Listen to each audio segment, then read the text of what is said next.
Baby బోల్‌లో ఉన్నప్పుడు చిన్నదాన్ని. అంటే చాలా గ్యాపొచ్చింది.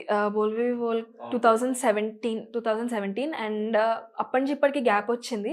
అండ్ స్టేజ్ పెర్ఫార్మన్సెస్ బయట మా గురుగారులతో పెర్ఫార్మ్ చేసినవి ఉన్నాయి చాలా. బట్ ఆన్ స్టేజ్ ఒక రియాలిటీ షోలో పాడడము after few years of gap కొంచెం ఫస్ట్ అప్పుడు ఎలా పెర్ఫార్మ్ చేస్తాను అండ్ నేను చూస్ చేసుకుంది కూడా పెర్ఫార్మన్స్ ఓరియెంటెడ్ సాంగ్ ఫస్ట్ ఆడిషన్స్‌లో. ఓకే. సో, దానికి నేను ఓన్లీ పాడితే సరిపోదు. I have to perform on stage. So, ఎలా చేస్తాను? చాలా గ్యాపొచ్చేసింది అండ్ అని కొంచెం ఉండింది. బట్ ఆఫ్టర్ పెర్ఫార్మన్స్ అయిన తర్వాత నాకొచ్చిన కాంప్లిమెంట్స్ అండ్ 3 జడ్జెస్ ముగ్గురు బజర్ నొక్కారు. అండ్ శ్వేత మ్యామ్, రాహుల్ అన్న అండ్ మంగ్లీ అక్క. అండ్ నాకు చాలా కాన్ఫిడెన్స్ బూస్టప్ అయింది ఆడిషన్ రౌండ్ తర్వాత. Okay. I can also perform. So, దాన్ని బేస్ చేసుకొని నేను